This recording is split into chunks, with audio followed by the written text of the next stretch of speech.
देखें, इस 2.17 न्यूमेरिकल में कहता है a spherical ball of weight 50 newton is to be lifted over the step as shown in the figure.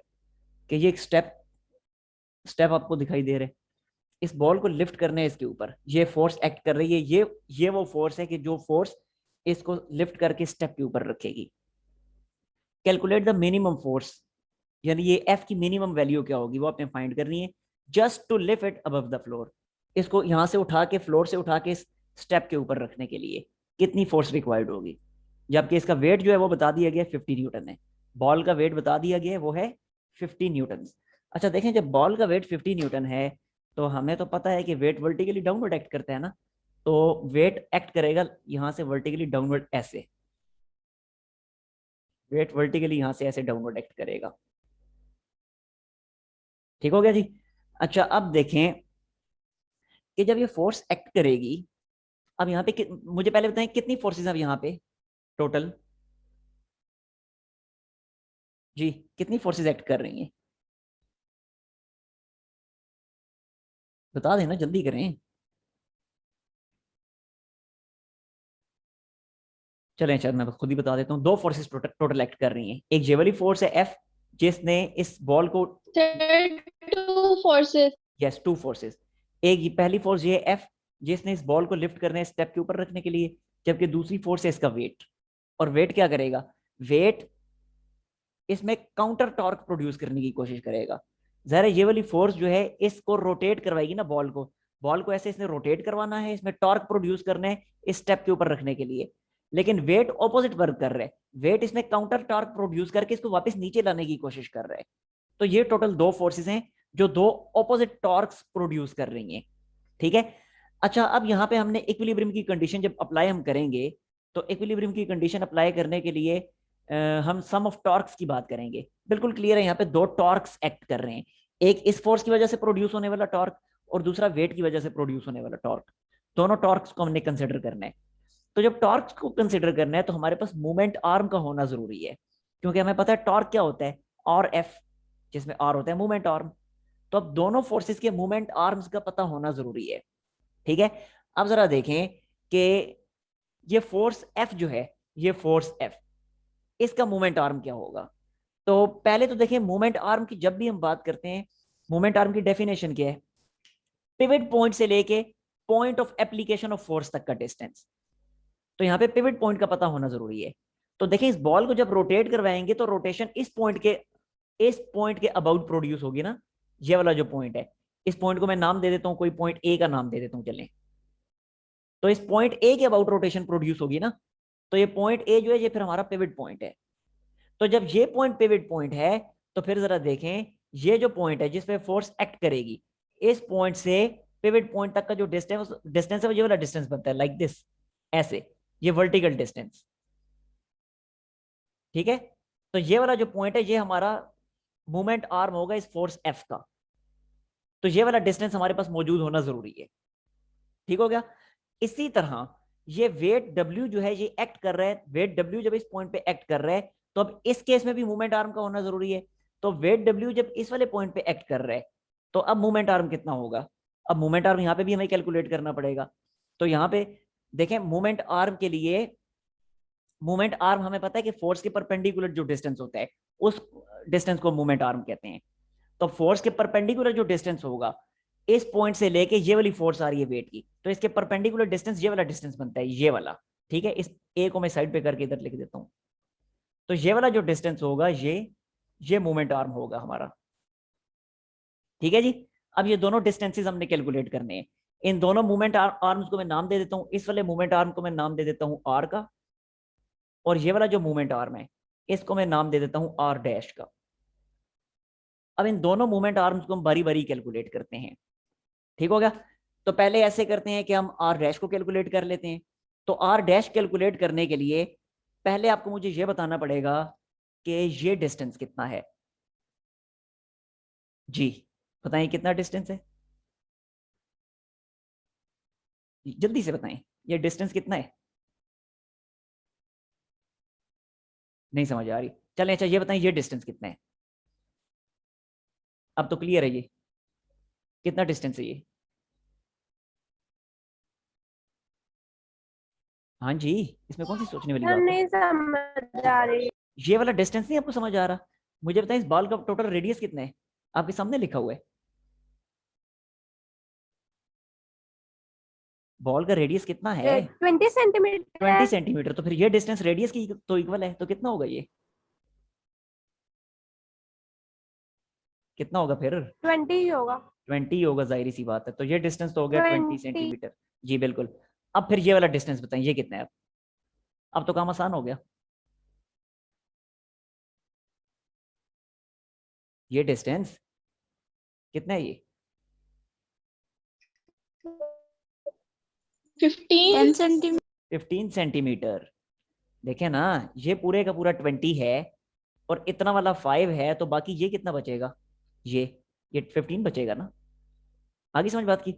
अच्छा, अब इसी तरह इस डिस्टेंस को भी यहीं पे हम देख लेते हैं कि ये जो डिस्टेंस होगा ये, अब इस डिस्टेंस के बारे में भी बता दें ये कितना है।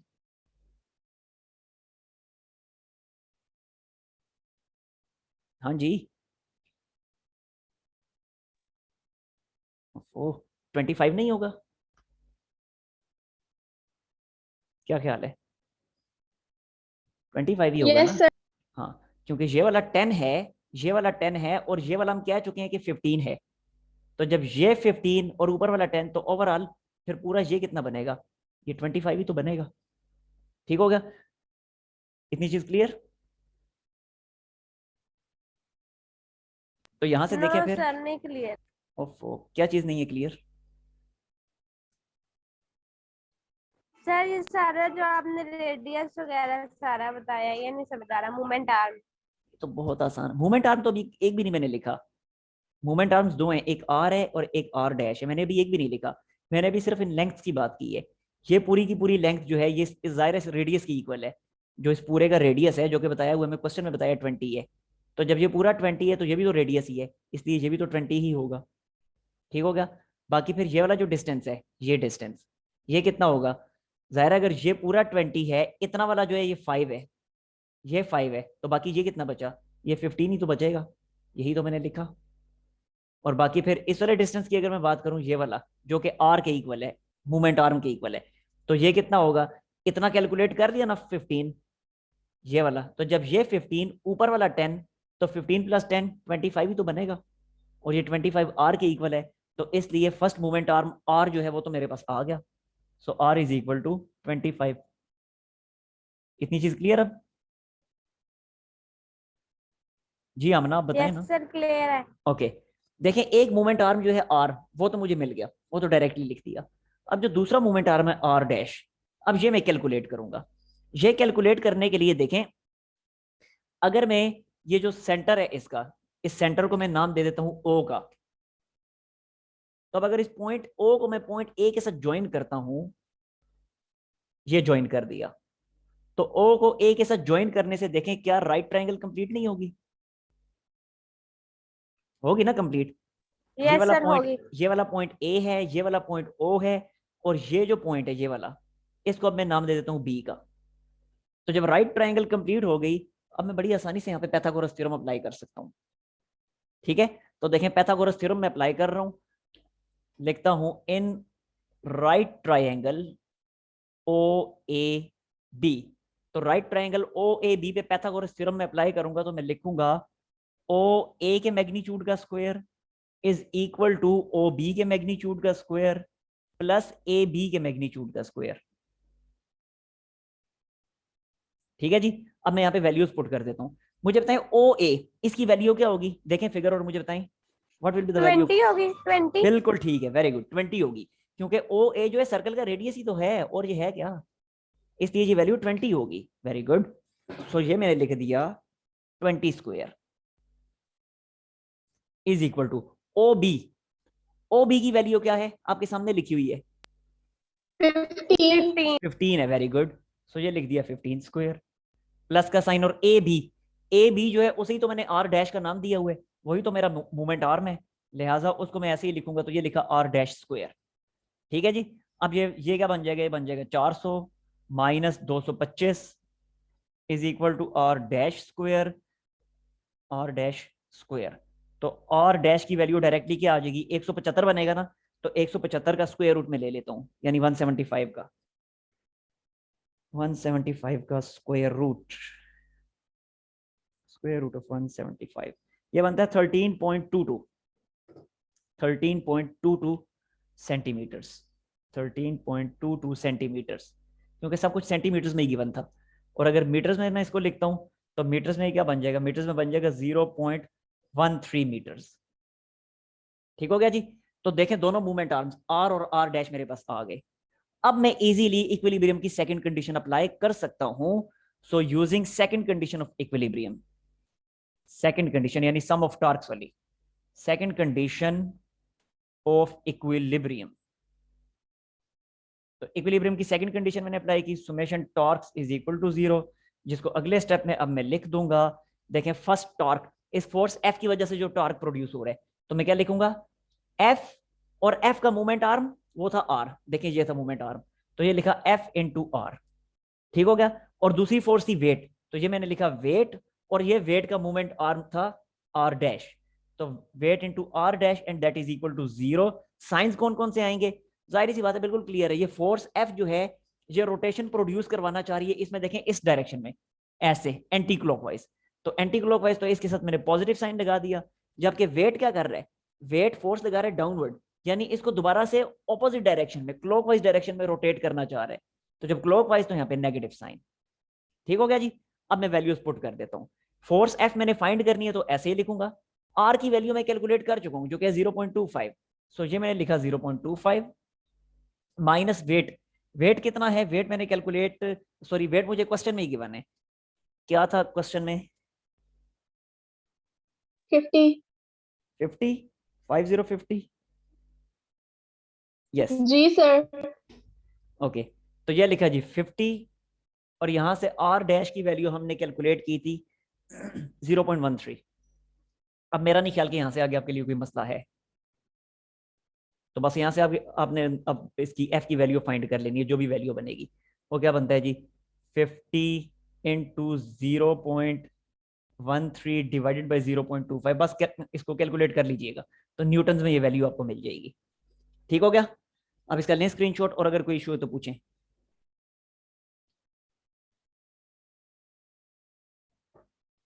Yes, any problem? No sir, सब क्लियर ओके, है।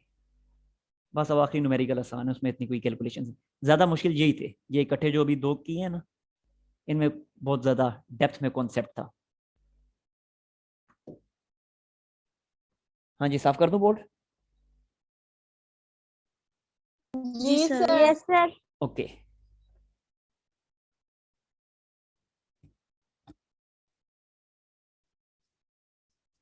जी लाइबा, मुझे बताएं ना, मैंने आपसे पूछा था कोई सवाल, शायद आपको आवाज नहीं जा रही थी उस वक्त, 2 बजे वाली टाइमिंग ठीक है ना?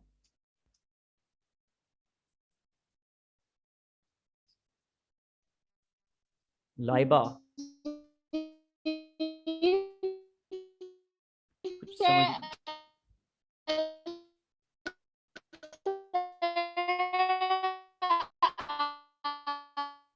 कुछ समझ नहीं मुझे आ रही क्या बोला है, किसी और को समझ आई तो बता दूं। मैं चाहती हूँ कि हमने थोड़ा सा टाइम समझ नहीं आ रही। सर आप मैसेज में पूछ लेना। मैं चाह रहा हूँ फिर यहीं पे डिसाइड करें ना कि क्या जी करना है। सर। लाइबा, सर, सर अभी आवाज आ रही है? जी अभी आ रही है, बोलें जल्दी जल्दी बोलें, इससे पहले कि फिर आवाज कटनी शुरू हो जाए। जी बिल्कुल ठीक चले सही है, बस कल से फिर 2 बजे ही होगी क्लास। अच्छा देखें जी, नेक्स्ट है 2.18।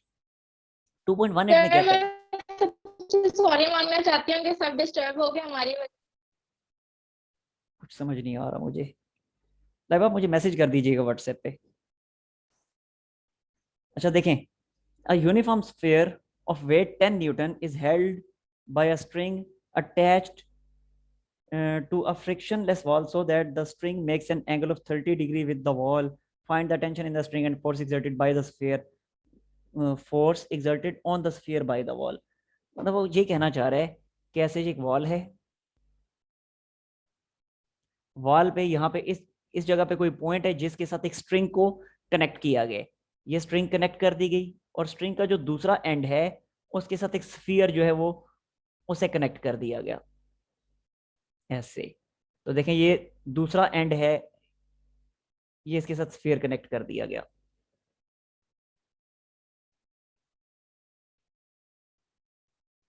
बस ठीक है, गुजारा हो गए जैसी भी है। ठीक है जी। ये अब ये जो वर्टिकल है, ये आपको जो वर्टिकल दिखाई दे रही है ये वॉल है, और ये वॉल के एक अपर एंड के साथ एक स्ट्रिंग कनेक्ट की गई है, और ये इसके साथ एक स्फीयर कनेक्ट कर दिया गया। इस स्फीयर का जो वेट है वो कितना बताया हुआ है, वो बताया हुआ है 10 न्यूटन। तो ये इसका वेट जो है यहाँ से वर्टिकली डाउनवर्ड एक्ट करेगा 10 न्यूटन का, 10 Newton wait vertically downward act करेगा। अब सवाल उसका ये है कि स्ट्रिंग में जो टेंशन है वो आपने फाइंड करनी है। तो वंस अगेन आपको पता है यहाँ से टेंशन अपवर्ड होगी, तो ये वो टेंशन है जो हमने फाइंड करनी है।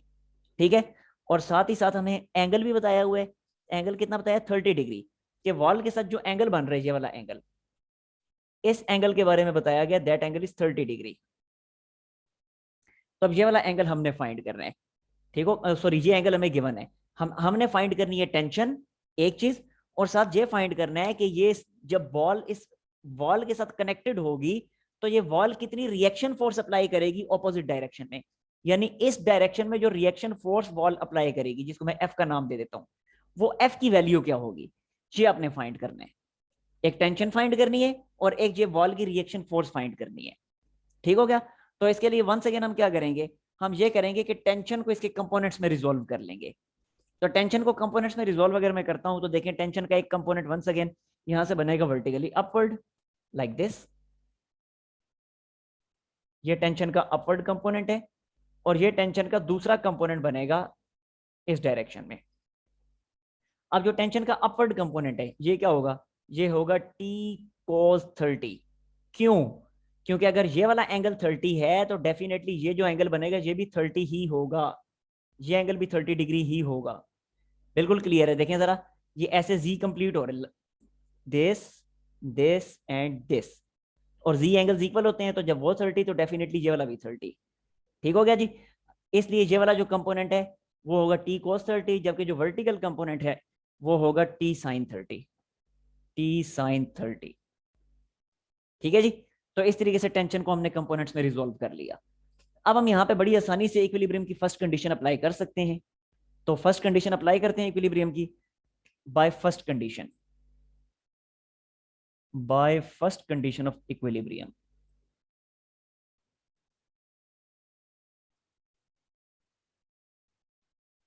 तो देखें फर्स्ट कंडीशन अप्लाई करते हैं, पहले हम लिखते हैं summation F X equal to 0, यानी एक्स डायरेक्शन में एक्ट करने वाली तमाम फोर्सेस का सम 0। तो एक्स डायरेक्शन में दो फोर्सेस एक्ट कर रही हैं, एक है टी साइन थीटा और एक है एफ, दोनों ऑपोजिट डायरेक्शन में। सो ये मैंने लिखा टी साइन थीटा और एफ ऑपोजिट है तो minus F, this is equal to 0। इसे मैं इक्वेशन 1 का नाम दे देता हूं, क्योंकि अभी ये मेरे किसी काम की नहीं है। क्यों किसी काम की नहीं है, क्योंकि क्वेश्चन में मुझे टेंशन भी फाइंड करने का कहा हुआ है और रिएक्शन फोर्स एफ भी फाइंड करने का कहा हुआ है, और वो दोनों अननोन्स जो है एक ही इक्वेशन में आ चुके हैं, इसलिए अभी ये इक्वेशन मेरे किसी काम की नहीं है। मैं अब आता हूं summation F Y equal to 0 की तरफ। Summation F Y equal to 0, Y direction में एक्ट करने वाली फोर्सेस। तो देखें वाई डायरेक्शन में फोर्स एक्ट कर रही है T cos theta, exactly upward, और वेट एग्जैक्टली डाउनवर्ड। सो ये मैं लिख सकता हूं T cos 30, T cos 30 minus W is equal to 0। और अगले स्टेप में मैंने लिखा टी cos 30 क्या होता है, ये होता है 0.866, और वेट कितना है देखें 10 है। सो ये लिखा मैंने 10। तो अगले स्टेप में यहां से टेंशन मुझे मिल जाएगी, तो लिखा 10 डिवाइडेड बाय 0.866, और ये कितनी बनेगी कैलकुलेट कर लेते हैं।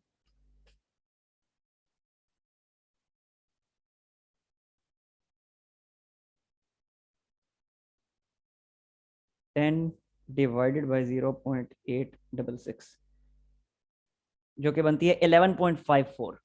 तो ये टेंशन आ गई मेरे पास 11.54 न्यूटन, 11.54 न्यूटन ये टेंशन आ गई। अब इसी टेंशन की वैल्यू को इक्वेशन 1 में पुट करें तो मुझे वहां से रिएक्शन फोर्स भी मिल जाएगी। पुट इन 1, यानी यही वैल्यू 1 में पुट कर रहा हूं, तो बना 11। क्यों नहीं लगाया? क्या क्या कह रही हैं? आपने साइन के साथ 30 क्यों नहीं लगाया, यानी कि टी साइन 30 डिग्री क्यों नहीं लगाया इक्वेशन, अभी लगा फर्स्ट देता हूँ, इक्वेशन में? अभी लगा देता हूँ, इसमें कौन सी ऐसी बात है। ये नहीं, यहीं पे लगा देता हूँ, थीटा लिख दिया मैंने, थीटा की वैल्यू यहाँ पे मैं पुट कर देता, लेकिन चलें। अच्छा, अब ये साइन 30, इसकी वैल्यू क्या आ जाएगी साइन 30 की? 0.5, ये आ जाएगा 0.5 minus F, and this is equal to 0। और बस अब कैलकुलेट कर लेना, एफ इज इक्वल टू, देख लें क्या 5 पॉइंट समथिंग आएगा, जो भी आएगा कर ही लेता हूँ कैलकुलेट। 0.5 मल्टीप्लाई 11.54, 5.77, तो ये आ गई 5.77 न्यूटन, और ये है रिएक्शन फोर्स। ठीक है जी, अब मुझे बताएं कि कोई मसला इस पूरे क्वेश्चन में? Yes, any problem? No sir, clear है। ओके, ले लें फिर यस स्क्रीनशॉट। सर, सब क्लियर है।